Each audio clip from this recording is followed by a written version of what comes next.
And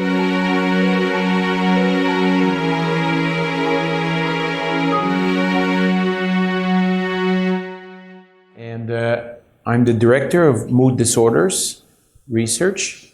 So I have a basic research lab on the 7th floor, and I also have a research unit, clinical unit, where we see patients on a daily basis.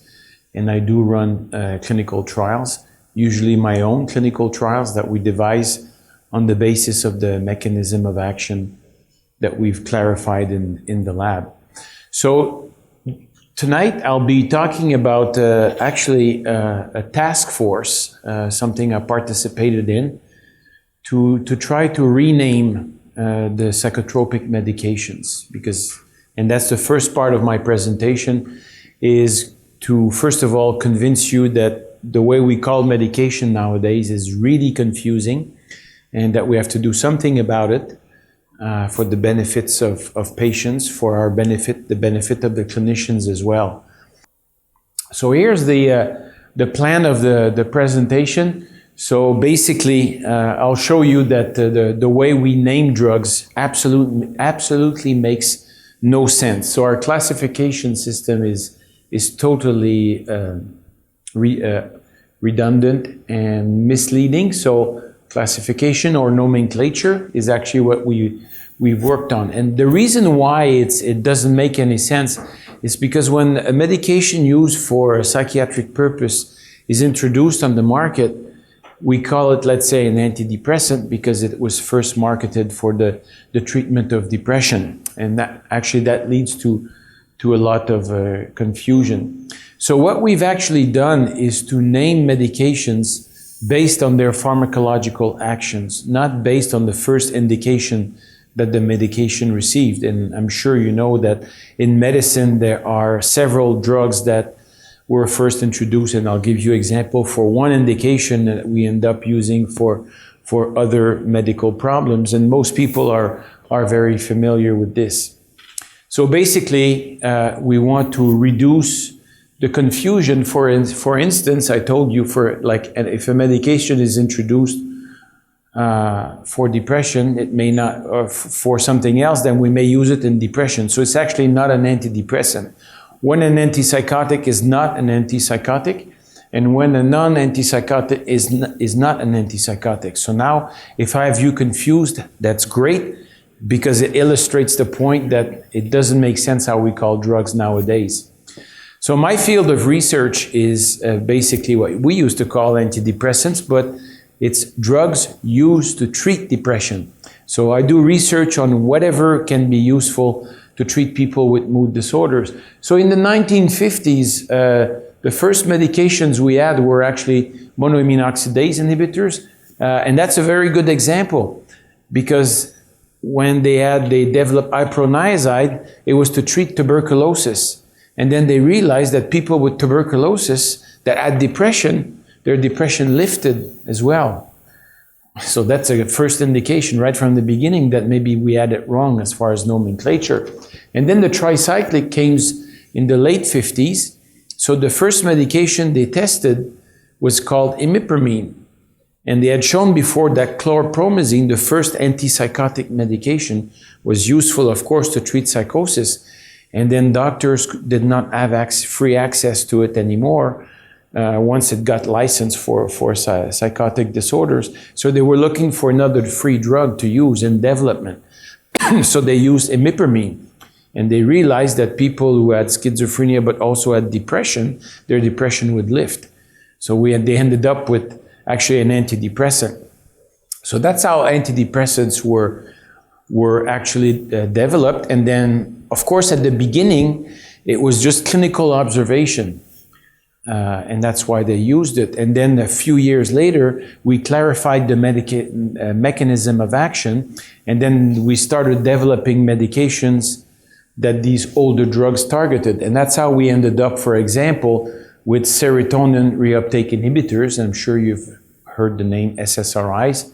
And then other agents acting also on the serotonin system, for example, were developed. But soon, licensed treatment was no longer depression, but anxiety and even other other indications for which these drugs were used. So you see, it's very confusing. And then the other problem is that, especially like last year, so that was November, I think November of 13, that these data came out. And some organizations always try to scare the public with statistics. So you can make statistics tell you whatever you want if you twist them a little bit. And this is something that came out, yes, it was in November of 2013 in the OCDE country, and they compared the use of antidepressants, quote unquote, in the year 2000 versus 2011. And for example, if you look at Canada here, you're basically at 86 daily doses per 1,000 people. So that's, if you take a first look at that, you say, wow, that's huge. That means that 9% of the population roughly is taking an antidepressant. So the first conclusion that everybody has is that antidepressants are overused. Doctors are mad scientists that overprescribe these medications. However, you have to look at what this term means here, antidepressant. So of course, antidepressant, when you think of an antidepressant, you think of a medication that's used to treat depression, or worst case scenario, low-grade depression or dysthymia. And if you look at the prevalence, it's around 4%. And the previous slide showed you roughly 9%. So the conclusion here, the first conclusion is that antidepressants are prescribed twice as often as they should be prescribed. But that's not the case, because as probably most of you know, antidepressants are also used in anxiety disorder, like panic disorder, agoraphobia, social phobia, generalized anxiety disorder. So if you look at the prevalence of these anxiety disorders, of course there is some overlap, but if you add to that 4% here of the people in the population who have depression and should receive, or in most cases, antidepressants, you add the prevalence of anxiety disorders, and then you're up probably at 9 to 10%. So maybe antidepressants are not overprescribed when you look at depression and all the anxiety disorders lumped together. But it doesn't stop there, because antidepressants are also used for other purposes. For example, sleep. Trazodone, which used to be called Deserel, is actually a first-line treatment for insomnia. It's an antidepressant, but you don't use it at an antidepressant dose. You use it as a very small dose, and people can sleep nicely with it. And you know, it doesn't create problems like the benzodiazepine, like the Ativan or the clonazepam, and so on. So, and also low-dose tricyclics are sometimes used, perhaps not as often. And as well, antidepressants, especially the tricyclic, and I'll give you an example, the old Amitriptyline or Elavil is actually used in low doses for sleep as well, but also for the prevention of migraine headaches. And if you have a chronic pain condition, chronic low back pain, or fibromyalgia, your family practitioner or your psychiatrist may have prescribed you some antidepressants, like again Elavil in the tricyclics, could prescribe you venlafaxine, for example, or even Cymbalta or duloxetine. So if you've seen commercials on US television, they sometimes advertise Cymbalta for chronic pain. So you see, if we add the frequency of occurrence of depression, of anxiety disorder, of insomnia, and of chronic pain condition, then you're way above maybe something like maybe 12% or so, at least, of the population could be taking an antidepressant, quote unquote, for a totally legitimate and indicated condition.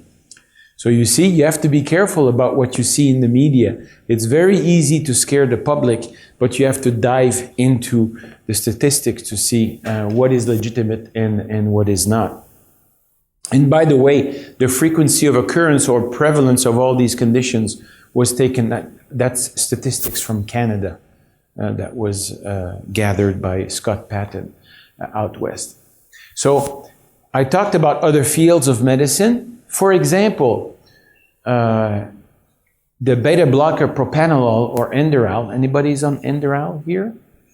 No? Well, it's very frequently used. It's the first one of the family. So if you go to the pharmacy with a prescription for propranolol, it could be because you have high blood pressure. It's one of the medications to use to treat high blood pressure. It could be because you have tachycardia or increased heart rate, depending on the reason. It's also used to prevent migraine in the long term at usually lower doses.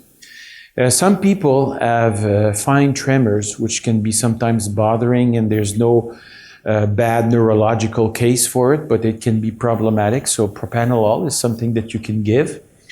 Also, it's used to decrease performance anxiety. For example, they've even done double-blind studies for concert violinists, and they were playing. Some of them were playing better on propranolol to decrease performance anxiety. But if you come to the pharmacy with a prescription for Enderal, your pharmacist may look at you kind of funny because you could be using it to cheat in shooting contests, and that's why it's banned in the Olympics.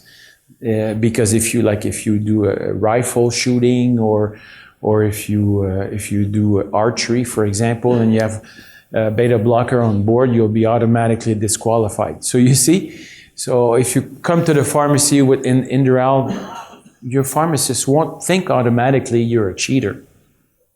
Just the same way that if you come to the pharmacy, and I'll come back to that, say with an atypical antipsychotic, your pharmacist automatically is going to think, God, I didn't know my client had schizophrenia or psychosis. Or if you come with an antidepressant, well, I didn't know my patient had depression, when it could be just an anxiety disorder. One disorder is not more important than another, but as you can see, it could lead to confusions. So in this nomenclature, we're looking more at mechanism of action, where they are acting, and I'll show you. And if they are acting at more than one site. And that's very important because at the very least, it's going to remind physicians, well, wait a minute, this drug is supposed to act like in this manner, but it acts maybe on other targets in the body or in the brain. And you say, oh, okay, maybe I could use this medication for another purpose. So we call a medication a unimodal medication if it has only one target. So for example, an SSRI, Prozac, Paxil, Zoloft, and so on, Cipralex, Celexa. So if it blocks the serotonin transporter, we'll say unimodal. Doesn't mean that you can't use it in more than one indication, but it's going to remind the clinician or you or the patient or whoever's taking it that it's only acting on the serotonin transporter. We call them multifunctional, as you can see here, if it acts, for example, on more than one transporter, and we certainly have medications that do that. And then we have medication that can act, for example, on more than one receptor. So only one type of what we call elements that are on the brain cells, so either the transporters or the receptors. That's an example. So if you don't know what agomelatine is, you should actually don't know what it is. It's probably on the market everywhere except in North America. Unfortunately, it's been stopped in Canada. We used to be able to get it through Health Canada and the company that makes it, because it's not yet approved in Canada, but it was a very useful antidepressant because it was, one, effective to treat depression and anxiety. And unlike the SSRIs, actually, it doesn't decrease sexual function and does not produce insomnia. But we don't have it in Canada. So here's an example of how some of these drugs are acting. If you take SSRIs, so this is actually a diagram, and I'll show you a better one in the later slides, of the 5-HT or serotonin system, the neurons that are at the base of the brain and project throughout the brain. And we have these reuptake pumps here that when the transmitter is released, it actually gets pumped back into the neuron to control the levels of the transmitter and for reutilization. So if you take an SSRI, like Prozac, Paxil, Celexa, and Zoloft, you block these transporters, and eventually you will end up with more serotonin transmitting signals throughout the brain, and this is how we think these drugs are acting in, for example, depression and anxiety. If you use a drug like venlafaxine or Effexor to treat depression, if you start at 75 milligrams, that's the minimal effective dose, but at that dose it is an SSRI. If your physician increases the dose to 225 at least, or you can go up to 300 or 375, then you start blocking the reuptake pumps for norepinephrine. So the drug is going to act on more than one target, and if the lower dose is not sufficient, when the dose is increased, the medication becomes actually a double-acting drug, and it can actually be more effective. So the analogy that I use here is like comparing a front-wheel drive car, which would be like the SSRI, and if you raise the dose and you block norepinephrine reuptake, it'd be like having your four-wheel drive, but then you put it in the four wheels. So if you're stuck in the snow with a two-wheel drive, a front-wheel drive, it may not be enough to get in trouble, but if you have a four-wheel drive and you put it in four-wheel drive mode, then you may have more effectiveness. So I thought I would do a little parenthesis here to talk about something that's actually related and I think has societal impact, especially in our healthcare system. And it's to mention a few words about generic medications. So usually a generic medication, and when you go to the pharmacy, they tell you, well, it's the same thing, but it's cheaper. Well, actually, it's not quite true. According even to Health Canada regulation, the levels in your blood has to be between 80% and 125% of the brand medication. So that can be, in some patients it won't matter very much. But sometimes, as physicians, we spend a lot of time adjusting doses. So that's still a variation that could be of about 40%. And that actually could be problematic. And for medications like antidepressant that take a long time to work, if the medication is of poor quality, it may take a while before you relapse, and then you go back to see your doctor, let's say, and you were switched to a generic, then it could be a problem. And actually right here at the Royal, a few years ago, we did a study because when the generic for Effexor, the drug that I just talked to you about, was introduced, we saw some patients who started to have more side effects or even relapse. So we did our own study and we looked at the blood levels actually in healthy volunteers. So we gave them Effexor, either a placebo or an active. We would wash the drugs out for a week and then we'd use the same subjects and cross them over. So here are the blood levels when they were on the brand name, and it peaked at about 5 hours. So that's the standard. And then when they, I'm sorry if it's a bit pale, but the red here is when they received the generic drug. And it was 51% higher. And remember, the maximum should have been only 25. So basically we had more peaks and trough with the generic medication. And actually our healthy volunteers had more side effects because the medication was peaking higher with the drug. So and then we analyzed the content of the tablet. It was basically the same. There was 75 milligrams of Effexor in the tablet. So we would try to wonder, why is it different? Well, if you open a capsule of Effexor, you see three type sizes of granules, whereas here in the generic, it's only one size. So it's not that the company was not good to produce only one size. It's different sizes dissolve at different rates. So that's why it was more consistent. And there's even a brand of generic of venlafaxine. When you open the capsule, you don't even have generics, you have pills, regular pills. So, obviously Health Canada is not enforcing their regulations. So you have to be careful.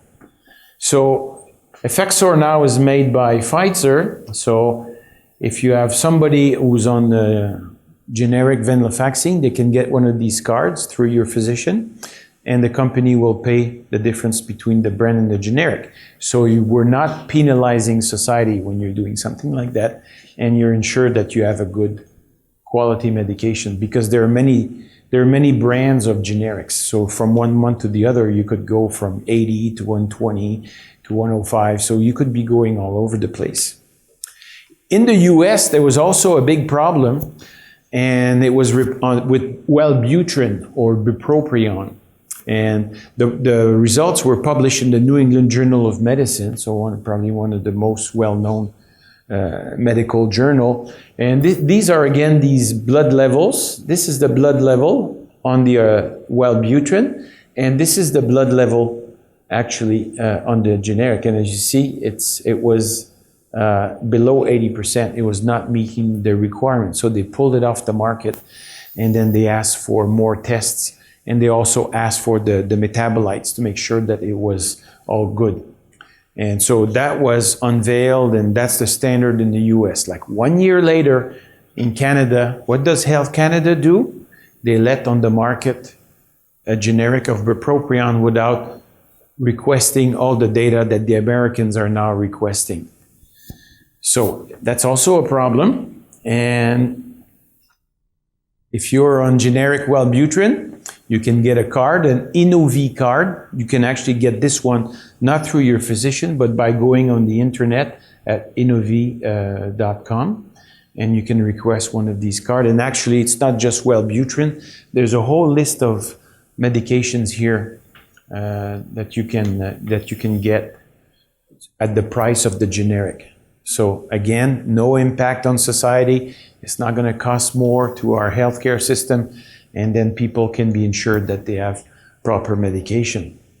Now, we're talking about antidepressants. This issue with generics is an issue that's actually across medicine and even oral contraception. So I think that could be important if you don't get a good quality oral contraceptive. And actually, the generic for LS last year, the Apotex company, put in their medication actually an extra row of placebo. So usually with these you have 3 active rows of contraceptive plus 1 placebo row for the last week. So they made a mistake. Oops. So, hey, newsflash, placebo is not contraceptive. Okay, multimodal. Let's go. So I thought this was my little parentheses for societal impact. Let's give you an example of multimodal. So I told you what unimodal was, multifunctional. Now what about multimodal? There's this medication that's been on the Canadian market since December of 2013, an antidepressant called vortioxetine or Trintellix. And it is a serotonin reuptake inhibitor, but it does not quite block serotonin reuptake like the Paxil, Prozac, Zoloft, and so on. So at the lower doses, the advantage is that it does not produce sexual dysfunction like the other SSRIs, which is already a benefit. And probably because we don't know which one, but because it acts on a variety of serotonin receptors, in some patients, and actually in most patients, you can improve cognitive function independently of its antidepressant effect.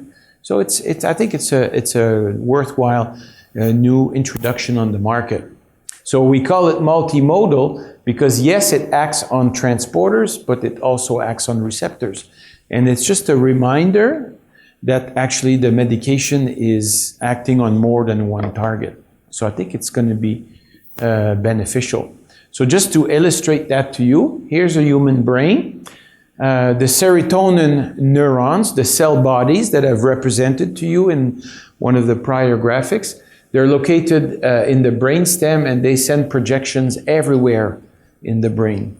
And this is a blow-up of one of these terminal, and each neuron can give rise to as many as 1 million terminals. And so the serotonin transporter is here, in the gap between the neurons where that pump is. So it blocks the serotonin transporter, but it blocks also the autoreceptor here. So there's another structure here that usually breaks the release of the transmitter.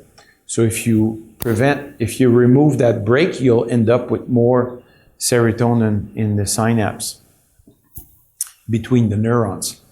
So when you give just an SSRI and you block the transporters, so all subtypes of serotonin receptors, like 1 through 7, will get flooded. And actually some of these receptors will mediate side effects, like when you have nausea, for example, at the beginning of an SSRI treatment. That's because there's overactivation of one of these targets. So this new medication blocks some serotonin receptors, like the 7, which may help cognition abilities, and it can block the 5-HT3 receptor. And it actually can overstimulate other receptors, like the serotonin 1A receptor. So that's what I mean by a medication being multimodal. So, for example, if without our new nomenclature, let's say if your doctor looks at this medication Trintellix and then he'll see, okay, it blocks serotonin receptor. So it's just like the others. But in our new nomenclature, all the others we would call unimodal, but this one we'll call multimodal. So it could be a reminder that this drug can act at some places where the other one does not act. So I think it's going to be a benefit. So more targets could be better, but not necessarily. And let me give you an example in our classification. I told you before about Amitriptyline or Elavil, which is an old, very old tricyclic drug. It's actually a multimodal because it blocks the histamine type 1 receptor, and that's why, for example, even a tiny dose will help you sleep better. Serotonin type 2 is also good for sleep. However, histamine 1 and 2C will make you gain weight. So that's an unintended consequence, and it can also help treat depression by acting on the transporters. So this is how we classify these medications. We've published a book, but we're probably not going to update it, where we've reclassified 108 medications used in psychiatry, at least in some countries in the world. And I'll tell you how we classified them, but importantly, we have some notes in this classification that specify, like I told you, low doses of Elavil we can use for migraine prevention or for sleep, and the high doses are for depression or anxiety. So I've told you a lot about antidepressants, but there's also confusion nowadays with what we call the antipsychotics. So the conventional antipsychotics, like medication like Haloperidol, they're called all kinds of things. For example, in the American Psychiatric Association, the World Health Organization, everybody has a classification, and there's no consensus right now. So they block the dopamine type 2. They're antagonists.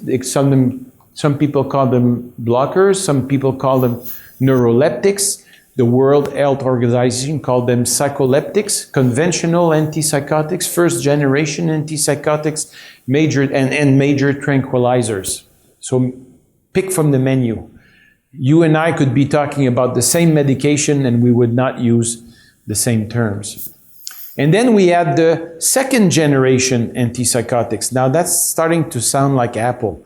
Apple 4S, 1S, 5S. So it's very marketing-like. And again, what's important with these new drugs is that they produce less muscle rigidity problems, because they're more potent to block serotonin receptors than D2 receptors. But again, some of them call them serotonin dopamine antagonists, antipsychotics, antimanics, because you can use them to treat the manic or hypomanic phase of bipolar disorder. Some because they can treat depression and hypomania. They're called, you can call them mood stabilizers. Some actually can be used in depression. Are they antidepressant? You can use them for treatment-resistant depression, and they can be augmentation, or they can be bipolar antidepressants. So again, very confusing. And if you call these drugs any of these 8 or 9 or 10 terms, you would be correct. So what we're proposing is to have a single name for all these medications. So just to make sure that it's really confusing to you, these are all the properties that the antipsychotics may have. Make your pick: serotonin, dopamine, transporters, acetylcholine.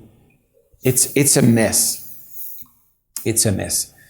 And what's very important with our medications that we use in psychiatry is that you could be doing different things at different doses, like acting on depression or acting on bipolar illness. And just as a parallel, if you have a headache and you take aspirin, how much aspirin do you take? 2 or 3 pills. Each is 325 to 500 milligrams. So you'll take several hundred milligrams of acetylsalicylic acid. Now, how much aspirin do you need to prevent blood clotting? Anybody? 80. 80. Yes, a baby's aspirin. Okay, so 1,000 milligrams of aspirin is analgesic, and 80 milligrams is anticoagulant. So if I just ask you bluntly, what's aspirin? Is it an analgesic or an anticoagulant? Depends on the dose. Well, it's the same thing for psychotropic medications, and that's why we want to clarify the nomenclature. And just here, I wanted to give you an example. Abilify or Aripiprazole. It's an atypical antipsychotic. Some even call it a 3rd generation. Well, if you use it to treat mania, you will need 15 to 30 milligrams per day to have effectiveness. And this is what the curve is showing here versus Haloperidol or versus Lithium. So the drug works, but you need a high dose. You can also use Abilify for resistant unipolar depression. And how much Abilify do you need? Well, 3 milligrams. 1/5 to 1/10 of the dose.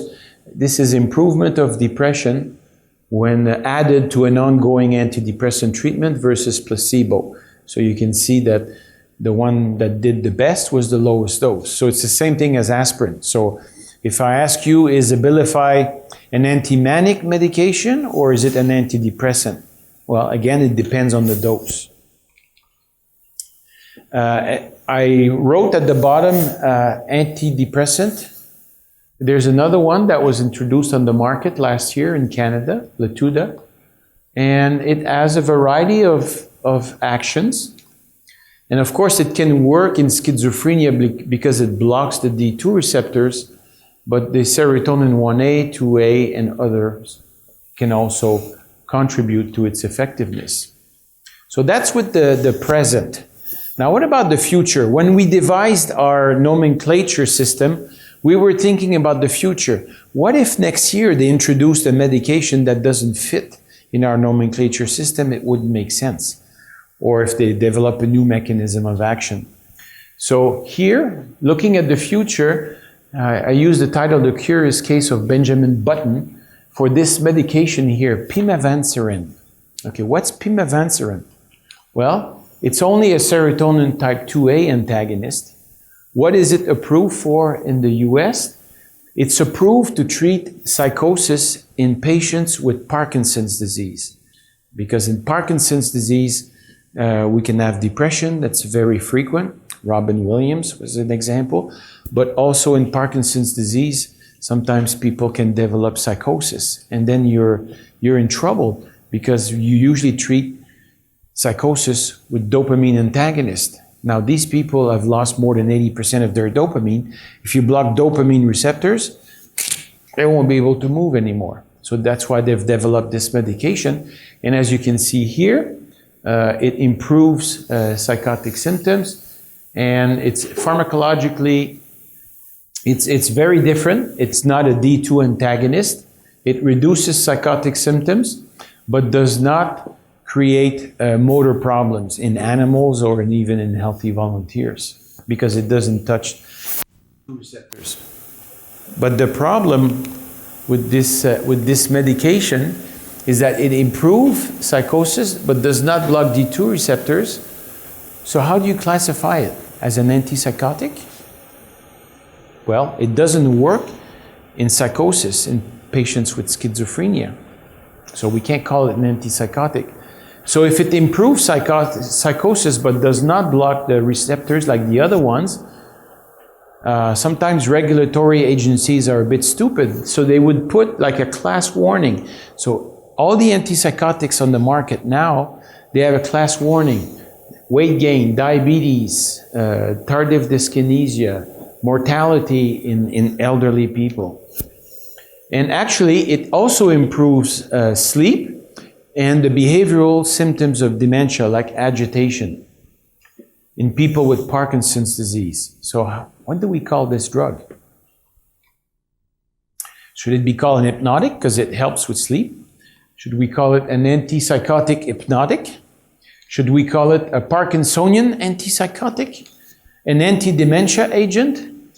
An antipsychotic for Parkinson's disease that's not antipsychotic because it does not block D2 receptors, does not have extrapyramidal symptoms or other warning, so therefore a non-antipsychotic, antipsychotic, hypnotic, anti-dementia agent. If we want to use the old classification, that's how we would call it.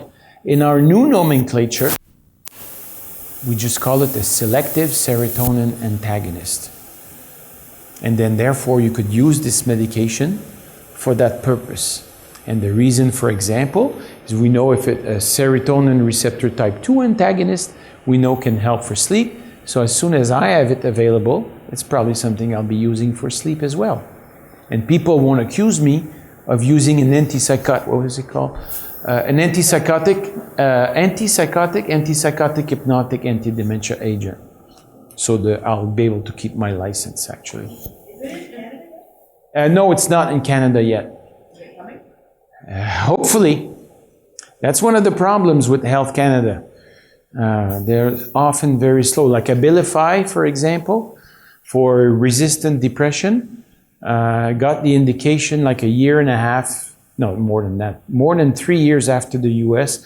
The first time around, Health Canada turned it down, and finally, by trying to explain to Health Canada what the drug was doing, because the nomenclature was not clear, we finally managed to get it on the Canadian market. So that's a very good point.